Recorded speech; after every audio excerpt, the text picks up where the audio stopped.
When dungeons appeared, hunters became way too common. With artificial awakening, anyone with enough money could become one, so academies started popping up everywhere. Most of them are insanely expensive, completely unreachable for people like Kim Seojin. He works as a monster hauler, carrying dead corpses for a living. He does this job for 9 years straight, saving every bit of money he can, just for one chance to enter a hunter academy. That dream ends in a single moment. A hauling chain snaps, and a massive monster corpse crashes down on him. He wakes up in a hospital with a shattered leg, a huge medical bill, and his entire savings gone. Then his phone suddenly lights up, and a notification appears from an academy he has never heard of before, the Transcendent Academy. The price matches the exact amount of money he has left. With nothing else to lose, Seojin signs up. The Transcendent Academy is nothing like a normal hunter academy. It doesn't teach dungeon tactics or ranking theory. It trains people to go beyond human limits no hunter can achieve. There are no classrooms. Everything runs through his phone, and every lesson adapts to his current state. His mentor assigns daily training that can't be skipped. The academy doesn't care if he's injured, tired, or broke. If he can move, he trains. First comes mental training, meditation that forces his mind and body to stay calm. His body starts recovering faster than it should, which shocks his doctor. In just a few days, he's already healed and can go home and move on to physical training. Basic exercises at first: push-ups, squats, running. He has to repeat all of that every day. The academy only counts perfect movements. Sloppy reps don't exist here. But he can't just train. With no money to live on, Seojin has to return to his old work. Monster corpses become part of his workouts. He uses them to finish his training faster. Day by day, he becomes stronger. Seojin doesn't notice it at first, but he's already stepping out of the human range. And it comes in handy when one day a monster corpse turns out to be alive. It roars and stands up.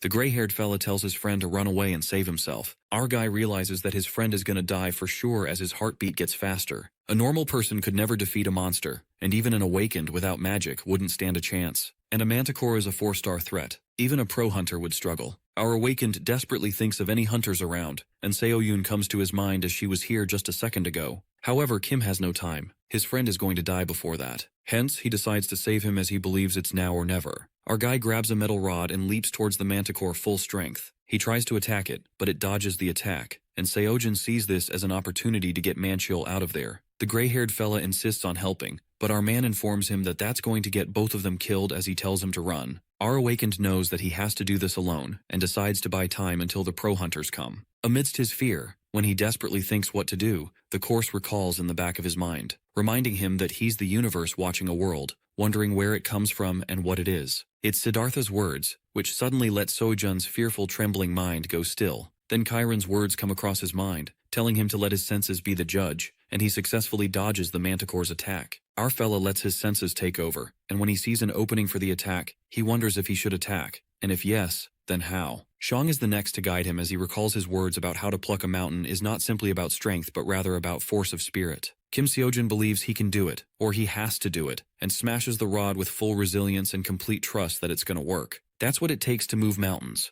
the strength to pluck a mountain technique. At that moment, Seoyun rushes to the scene, wondering what's this noise. Our dude is staggered as he realizes that it worked, and he just defeated a manticore. Meanwhile, the progress of Chiron's, Siddhartha's, and Xiang's courses increases by 10, 2.6, and 13%. Seoyun arrives at the scene, only to witness the sight where our guy, not even a hunter, and that with a steel bar, kills the monster. Seojin, on the other hand, rushes past her towards Manchiol, concerned if he's alright, while the gray-haired dude is blown away as to how his friend managed to do that. Our guy admits that he was worried and suggests he go to the hospital as he might be hurt. The supervisor tries to cover up the situation in front of the Sword Star's granddaughter and believes there was a little mistake. And all the workers are busy cheering our fella up for his accomplishment. That's when Seoyun realizes that she has finally found the right student. After the work, they all leave for their home, including Seojin, who reminds his friend to get checked out. Our dude glimpses at his course's progress. That went way up, way more than through the lessons, and admits that experience really is the best teacher.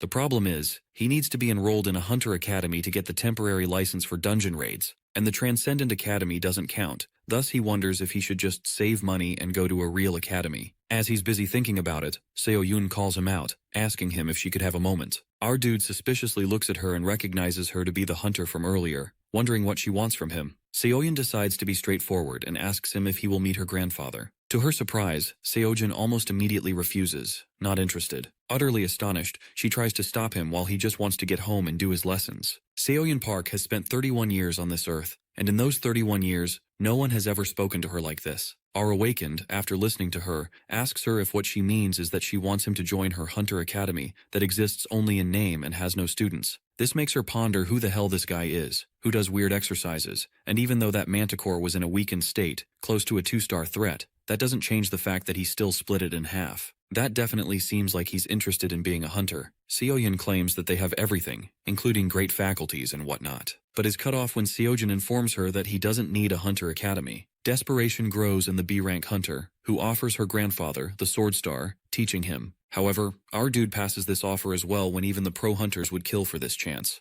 The desperate hunter is determined that she can't let it end like this and proposes the written test, to which Kim states that he can do that on his own. She then offers him raids, believing that he will be missing out if he isn't registered. But our dude lets out that temporary certifications can only be issued by government-approved hunter academies, while she reveals that she is government-approved and claims that she will set it up so that he can raid as soon as he joins. This finally seems to work, as Seojin stops, and when she sees this, she declares to leave him alone if he doesn't need instructions. And the biggest clickbait, she claims to never ask him for any money at all. Our awakened believes if she rubs his back, he rubs hers, and asks her what she wants in return. Seoyun proposes that until the Pro Hunter exam, he participates in all activities under her academy's name, and everywhere he goes, he tells people he's her student. Seojin finds the offer pretty good. It solves all his problems at once, and the benefits outweigh the costs. But he wonders why she's so interested in him. Park Seoyun admits that she sees potential in him, and for the first time, he smiles, thinking that they can use each other and benefit. They both shake hands and have a feeling they can help each other out. The next day, Manchul calls our dude, asking him if he said something to someone about the supervisor. Since they have a new supervisor now, Kim, on the other hand, recalls yesterday's conversation with Seoyun when he asked her for a favor to tell their company that she doesn't like their supervisor and not trust him with monsters or something. He didn't think they would fire him like that, but lies to his friend that he didn't do anything and suggests that he probably resigned in shame after that incident. Manchul doesn't seem to believe that, but sees everybody happier. He asks him if he's on his way to the Hunter Academy, while he has just reached there. Our dude finds Seo-yoon already waiting for him with his temporary license, which she hands him. He was starting to worry, but seeing how she really did it, he's assured. He may not be a pro hunter yet, but this feels like the first real step. With that, he asks Park to tell him how to do the dungeon raid, while she decides to show him instead of telling him and asks him to pick his weapon first. Turns out, she already took the liberty of reserving a dungeon in advance. They arrive at the dungeon and enter it when our awakened asks her why she's following him, as he thought she said she will leave him alone. Seoyun confesses that he's her only student. She can't leave him unattended on his first dungeon raid. She tells him to consider it as one-on-one tutoring for elite students. Since it's his first raid, she believes it's just a precaution. Generally, this dungeon only has kobolds, but she suggests not to let his guard down.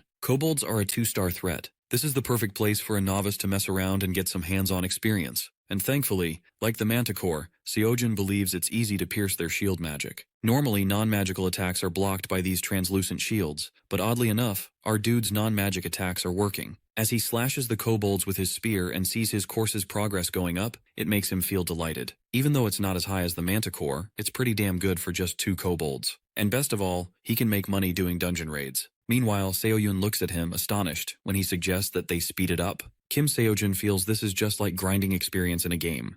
Seoyun was aware that our awakened was kinda weird from the start, but ever since they got back from the dungeon raid, he's just been staring at a blank screen. In her POV, the screen is blank as she wonders how many hours he has been staring at that thing. And that's not the worst of it. Without proper training and on his first raid, our fella is killing kobolds like a 10-year-old veteran. He's hauling them himself to save on fees and doing those weird exercises again. She realizes that it won't be long until her grandfather notices she has a new student, and when he sees this, she doesn't know what will happen. It's past midnight when Seojin starts throwing tantrums that he hasn't even done one lesson. This makes Seoyun reconsider her life choices, as she wonders if she made the right choice. Meanwhile, our dude is on cloud 9 after seeing his bank balance. That is 9,510,000 won, all in one day. Hauling and processing by himself actually paid off, as he finds it all worth it. However, it did take him a lot of time, and he couldn't even finish the lesson yesterday. Our dude decides to ask Manchul if he's interested in doing the work since he's trustworthy, and he feels it would be nice to stay in touch. He believes his friend could even set up his own hauling company one day, deciding to give him a call when he gets the chance.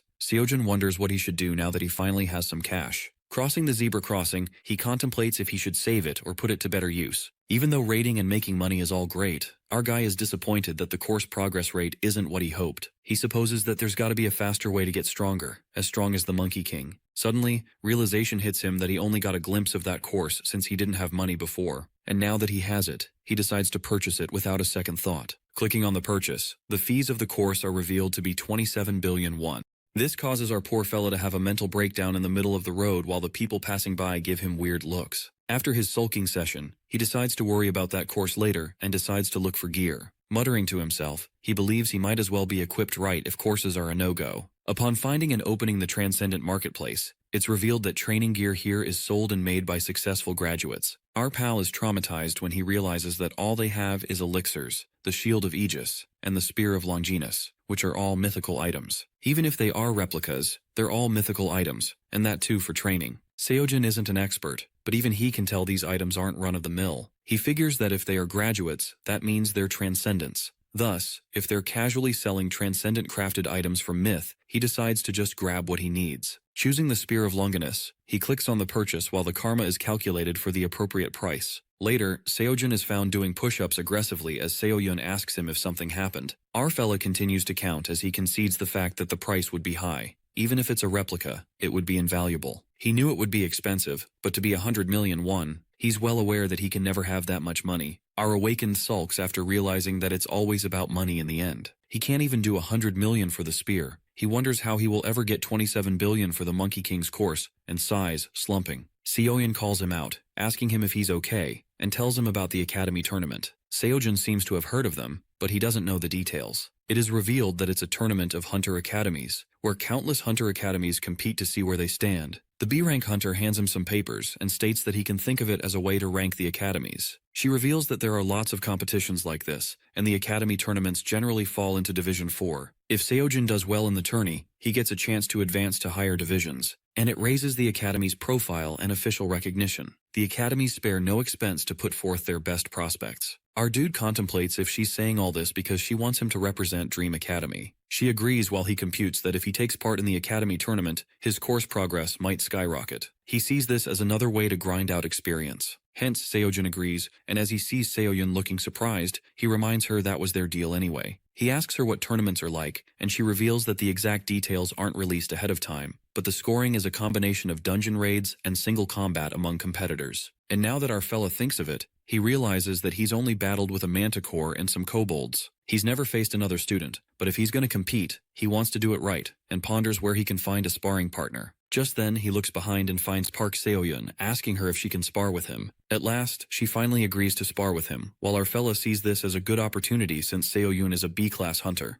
And furthermore, B-class trained under the famous Sword Star. Our dude has no idea where he stands, but he's actually been dying to know how strong she really is. Seoyun asks him if he's sure, reminding him that she's a B-class hunter. Seojin tells her to go easy on him, and she decides to hold back. Our guy rushes towards her, and as the B-class hunter thought, his moves are too obvious. He's fast, but his footwork is clumsy, and he telegraphs every attack with his eyes. What Seoyun saw in the kobold dungeon was impressive for sure, but she believes a student is a student. She doesn't know what he's trying to do with these attacks, but she decides to end this. She counterattacks, but to her surprise, our awakened manages to block a magical strike, even though his weapon should have flown out of his hands. Her sword should be at his neck, and this should be over. Our guy breathes heavily and declares that it's time to not hold back. Seoyun is confused about what's happening as she feels Seojin's attacks are faster and sharper. He's like a completely different fighter. Meanwhile, the course is recalled in our awakened's head, guiding him to make his attacks obvious while mixing it up with some fake-outs. It expresses that the point of making it obvious isn't to lose, but to make his opponent lose by using his half a brain against them. Our fella goes for an obvious attack to get an obvious defense, and then uses the recoil to string the next attack. And that catches Seoyun off guard, which allows him to pounce and deliver the final blow. The B-rank hunter is in shock to witness that, as she unconsciously goes full force to defend herself. She wonders what the hell that was and panics after seeing our guy smashed against a wall, spewing blood. Seojin assures that he's okay and laughs as he realizes that he's lost. Seoyun wonders if he actually thought he was going to win in a fight between a B-class pro and a mere student. Meanwhile, our dude acknowledges the fact that pros are pros for a reason. For him, it definitely wasn't like fighting monsters, as he feels that he has a long way to go. Just then, he's notified about the course progress being increased, just as he had hoped. This makes him understand that it really is about gaining experience. He wonders if they're free until the tournament and asks Seoyun if they can keep sparring in between dungeon raids. Our dude believes sparring with her was really helpful for him, while she ponders that she almost hurt him, yet he still wants more. He may be weird, but she now knows that he's eager to learn, so it's fine by her, and on top of that, she promised to do all she could. Thus, Seo-yun agrees and announces that the prize money is all his too if he wins. Seo-jun is flabbergasted to find out about the prize money, and when she mentions the prize money to be exactly 100 million won or so, our chap jolts up. Suddenly, a fierce spirit takes over him as he acts all hyped up and asks her if they have weights, or if he should just tear this concrete out. Seo-yun is traumatized to see her academy being destroyed while our dude starts working out with a piece of damn concrete in his hands. The B-rank hunter wonders what he's up to, and he assures her that it's fine while thanking her. 2 weeks later, it's the tournament day. A huge crowd is gathered as a boy makes it to the arena, finding the crowd bigger than he expected. He mutters to himself about the awakened being pretty normal, but still finds it rare to see hunters battle each other. He bets there are scouts here from guilds, mercenaries, and government agencies, while the people judge him, finding his character to be that of a classic exposition, as they wonder if he's just going to stand there monologuing. The boy makes it to the contestant room after asking for directions and feels intimidated by seeing so many people, wondering if he has to walk through them. He glimpses at the weapons of other contestants being all fancy and their bodies, huge and confident. He's busy noticing everyone, realizing that they're the best of each academy, when his eyes spot Kim Seo-jun, who has a dinky weapon, using a jacket for a strap, and is busy watching his phone. The boy hears other contestants gossiping about our fella, wondering who that scrap is and from what academy. They believe he must be questioning all the life decisions that got him here, while our awakened judges that they could at least try to whisper, and nonetheless decides to focus on his lessons. The contestants make fun of him for watching a blank screen as they belittle him. However, the boy finds our dude to be just like him. The thing that when you're new in school and pretend to look at your phone so you have something to do. The boy has gone through that pain and assumes that Seo-jun is all alone like him. The kindred soul of the boy reaches out to our guy and introduces himself as Mingi Lee. Mingi Lee is a 19-year-old awakened. Seo-jun also introduces himself and believes that Mingi must be a high schooler since he looks young. Mingi sits beside our guy and points out Deokchil Jang, a rising star from Quail Academy, who's a typical power class, uses an axe as his main, and is busy arguing with Cheolmin. The hyper-focused Mingi moves on to Cheolmin Lee, from Mint Academy, who has a unique twin-dagger fighting style. While Seo-jun squints his eyes as he didn't ask for the information, and realizes that he must be an exposition character. Our guy admits that he sure knows a lot about these people, and Lee reveals that he does do a fair amount of research. As Deokchil and Cheolmin are busy arguing, Junhwan Lee, from Revenant Academy, shuts them up, stating that their yapping is annoying. Everyone just goes quiet, and it is revealed that Junhwan is the #1 of his academy and of this tournament as well. Turns out he's the winner, and even though he wasn't going to compete because it was beneath him, Mingi guessed something must have happened. With that, he asks Seo-jun if he's heard of Sword Star, and reveals that there's a rumor that his granddaughter tried to recruit him. Our dude is blown away to hear that, while Mingi continues that Junhwan turned her down, the Sword Star's granddaughter, and our guy can very well imagine that. Meanwhile, Junhwan gets frustrated that he's stuck with these lowlives and kicks the trash bin out of anger. If only it weren't for his uncle's request to be moved up, he wouldn't be here. He wonders what's the point of being at the top of this trash heap, knowing no one will care if he wins. If he knew it would turn out like this, he would have just accepted Seo-yun's offer. A worthless academy, but at least she was the Sword Star's granddaughter. He believes that he could have got something out of it and left when she became useless. Suddenly, he sees Kim Seo-jun piercing his eyes at him as he ponders what that scrub is looking at. Mingi informs our guy that Junhwan is looking in their way, while he's busy thinking that if that guy is good enough for Seo-yun to recruit, he wonders how much course progress he would make fighting him. It is announced that the first round is going to start shortly, and all the contestants are requested to get ready. Seo-jun has spent the last 2 weeks trying to hit 30% on Chiron's and Xiang's courses. It's not that it makes him instantly stronger, but he can feel the difference with every step. The others might be more experienced than him, but he's been closing the gap. He's confident he can take any monster and any opponent. The first round is revealed to be a dungeon maze, which blows all our dudes' enthusiasm away. Round 1 of the tournament begins with the crowd all hyped up about it. A guy bumps into Seo-yun, who has disguised herself with a cap, yet the guy still finds her familiar. It is revealed that the first round is a dungeon maze, where attacking other players is forbidden, and the only goal is to escape. It's basically a test to see how they find their way around, and the audience believes that it's not that simple even out of official league competition. Defeating monsters probably drops hints or items to help escape, hence it's a classic test of dungeon raiding skills. They find everyone looking pretty high level out there, but seeing Junhwan, they're mind blown. One guy remarks that he's not a student but on a whole other level, while the other doesn't know who that guy is. They are certain that Junhwan is going to win the whole thing. Seo-yun is busy wondering why he's here when the guy turns around, and she quickly turns her head in the other direction while blocking her face with her hands. She's aware that if she gets recognized, she won't be able to observe quietly. She hopes Seo-jun is okay, while he's busy jabbing the wall with his spear, only to realize that he can't go through the walls. Our fella guesses that there's nothing to do but just solve the maze and slides his arm on the wall as he walks forth. If he had known this was going to happen, he would have looked for a Theseus lesson, as he bets there must have been some maze-solving tips. Theseus, mythological hero who killed the Minotaur and escaped from the labyrinth. He's walking when he meets a fork in the road and recalls everyone saying that he will eventually find an exit if he keeps one hand on a maze wall. Seojin decides to go left when he senses a strange feeling that tells him to go the other way. Our awakened contemplates if this is the sixth sense Chiron mentioned, instinct. He nervously steps in that direction, hoping that the instinct knows what it's doing. He finds it weird but is distracted when an announcement is made about Seokmin Cho from Scar Academy being eliminated. Our fellow wonders why he hasn't fought any monsters when, according to the announcements, everyone's battling monsters. Suddenly realization hits him, as he mulls if instinct is protecting him from monsters too. He wonders if he gets 100% progress in metamorphosis, will he be able to predict the future or see the enemy approaching before they move? Seojin feels thrilled just even thinking about it when Mingi Lee calls him out, warning him to be more careful since the monsters could be anywhere. All the excitement in our guy is gone after he sees Mingi, wondering where he'd come from. Mingi mentions him moving with so much certainty, anxious if he knows something he doesn't. Our awakened reveals that he's just going with instinct, and this leaves the mediocre hunter astonished to find him wandering without a plan. Knowing that it's dangerous, he declares that he has a good method, and demonstrates that if our guy keeps one hand on a wall and follows it all the way, he can get out of any maze. Seojun, already aware of that, argues that it's going to take too long as he proclaims to keep doing his own thing.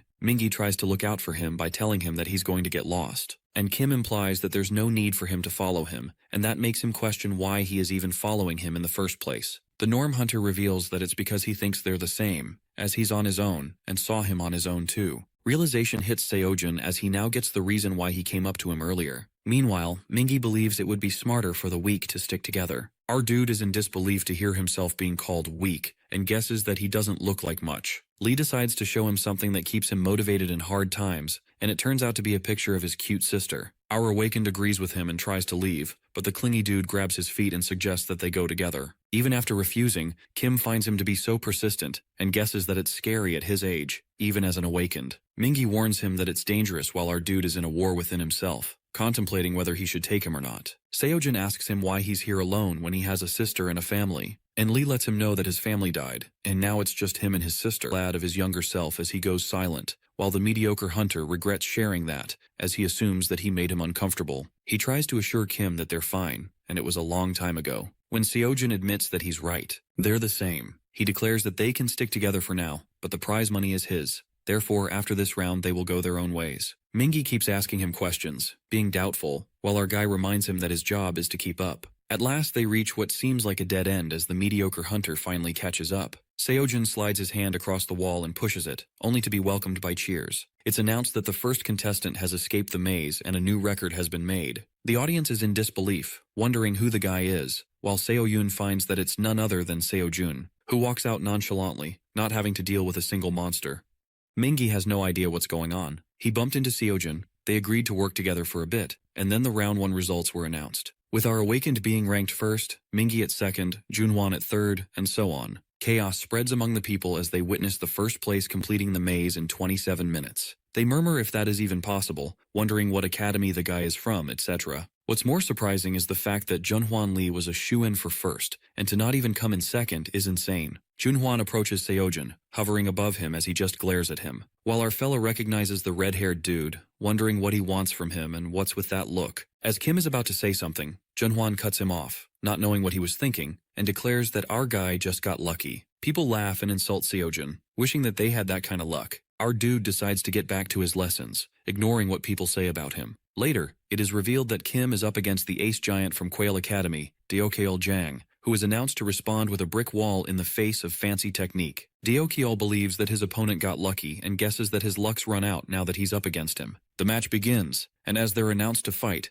Deokyeol springs towards Seojun as he claims to show him where he can stuff his luck, while Kim smirks at him, ready to fight. Meanwhile, Mingi in the waiting room wonders if his friend will be okay, but seeing his opponent, he guesses he should be concerned about himself. His opponent turns out to be Junhwan, and that fact makes his body tremble. He recalls the words that he hasn't fought yet and he's planning to lose, or forfeit or give it your all. Who knows what could happen? Lee clenches his fists as he realizes that it's not just Junhwan, but even Deokyeol and Cheolmin too, who are all from famous academies. He believes that nobodies like them don't stand a chance, and as he contemplates if it's too late to forfeit, he witnesses the unbelievable. It is announced that they already have a winner of the tournament that just started, and that is Kim Seojin from Dream Academy. In the waiting room, we see Junhwan and Mingi, who shuffles in his seat and snaps up as he proclaims that he's ready, while the red-haired dude grits his teeth out of anger. In a black flash, we see the referee, who comes and announces the details of the second round. It's revealed to be a one-on-one tournament, and since this is a Division 4 competition, no magic weapons are allowed, but magical strength boosts are permitted, while the referees are authorized to stop the fight should any competitor be unable to continue. Seojin calculates that there are going to be 16 matches since 32 people made it past round 1. As he's wondering how the brackets will turn out, a player calls out the referee and claims to forfeit, leaving him stunned. Meanwhile, Seoyun takes a sigh of relief as she almost got noticed when she called our fella out earlier. She was so shocked that she forgot herself because who thought he would come in first? Thus, the B-rank hunter decides to go back when it settles down, when she overhears the conversation at the betting window.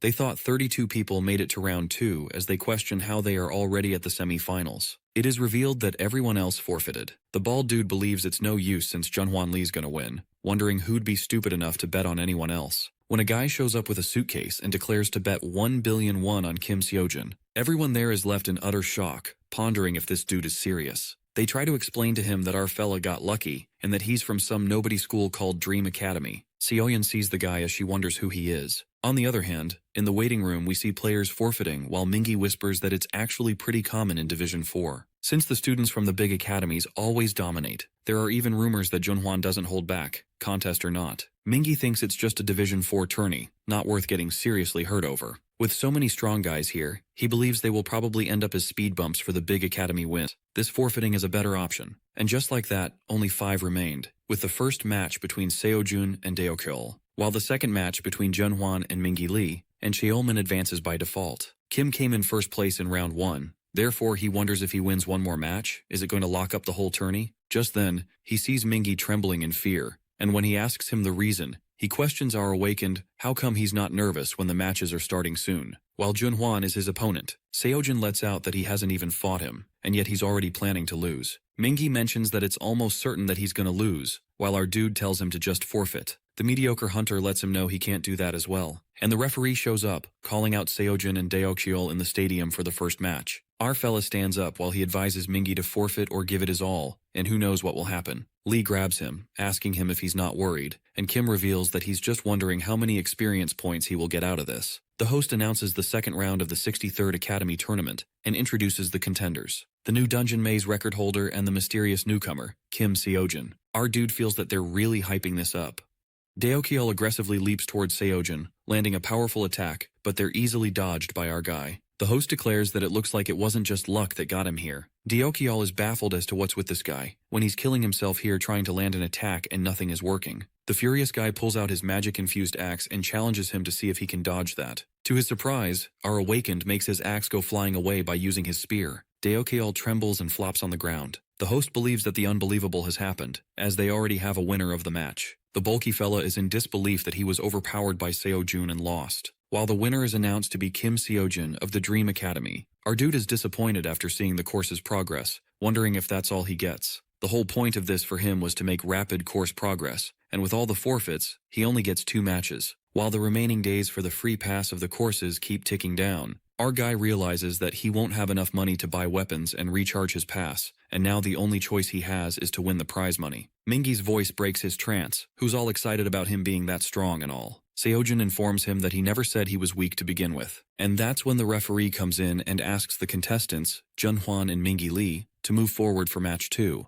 The arrogant dude bumps into the mediocre fella as he walks out, while he calls out Kim and reminds him of how he said they were the same. He reveals that he felt that there was something about him right away, like a kinship or something. And seeing him beat Daeokyeol, Mingi confesses that it made him happy as if he had won too. He admits that things never really go his way, and he's not as skilled or as strong as Seojin, but he wants to be someone his little sister can look up to. The referee calls him out as Kim wishes him good luck and declares to see him in the final. In the stadium, Mingi tries to assure himself that he can do this, taking deep breaths when Junhwan tells him to shut up already. He finds everything about this guy pathetic, and even more that he's part of this joke tournament. The referee declares to go over the rules again before the match starts, while Junhwan glares at the mediocre hunter, who trembles with fear. The red-haired can tell just by even looking at him that he's nothing but a prey waiting to be devoured, and for an apex predator like him, it's overkill. He believes that Mingi doesn't know how lucky he is to even be facing him, and infers that he should have been declared the winner already, instead of lowering himself to face this contemptible garbage. The arrogant brat witnesses Mingi positioning his sword, and is left shocked to see him even trying. He wonders if he thinks he stands a chance against him and asks the referee about the holdup.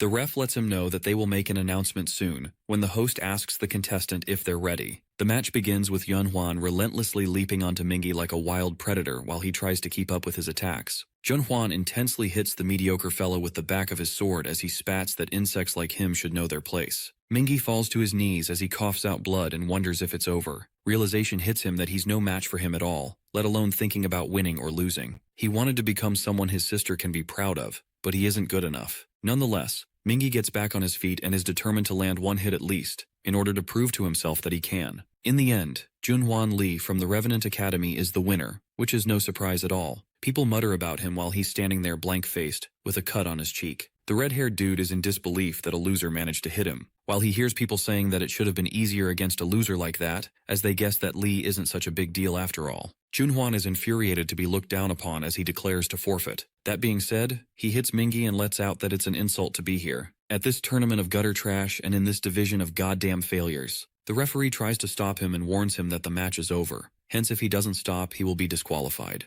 Junhwan reminds him that he's forfeited already, and wonders if he's the only one disgusted by these cockroaches cosplaying as hunters. He steps on Mingi's head and crushes it with his leg when Seojin appears in front of him, trying to hit him with his spear. Our dude was gonna hold off till the final, but he guessed it can't wait because Junhwan needs to learn his lesson. Seojin tells Junhwan to get his foot off Mingi's head, but he crushes it even more and asks what if he doesn't want to. Our awakened flings his spear, making him move back instantly while he checks up on Mingi. Lee makes fun of them by calling them two peas in a pod and acts emotional. Kim lets out that something must have really gone wrong in his life that he thinks it's okay to just step on people. Junhwan realizes that he doesn't get it, and clarifies that he doesn't belong here, either of them, finding it insulting. Our fella states that they have as much right to be here as him, but the arrogant brat finds it nonsense that they're all equal, and that life is fair, etc. He questions him if he thinks trying his best is enough, sarcastically asking him if he wants a medal for that. The audience is baffled as to what's going on and why the refs or anyone aren't putting a stop to this. Meanwhile, one of the refs argues that they have to stop them, when the other one breaks it to him that the higher-ups have ordered them to hold back. Seoyun seems to be concerned for Seojin while Junhwan laughs as he asks him if he really doesn't know how the world works. He states that if he's walking and Kim gets in his way, he gets crushed, and that's the natural order. He believes that's what happens to insects. And this leaves our awakened shook, as he used to think the same thing. 9 long years preparing to be a pro hunter. Just hitting wall after wall. No money, nothing, no matter how hard Seojin tried. His best efforts barely kept his head above water. He got nowhere. To him, nothing's more pathetic than clinging to impossible dreams. Countless times he told himself to give up while he still could, wondering whether he would ever make it. He was delusional, because it's terrifying to face reality, and yet he was told this. Seojin doesn't give a damn where Junhwan thinks his place is and pounces towards him. The ref tries to butt in, but it's too late.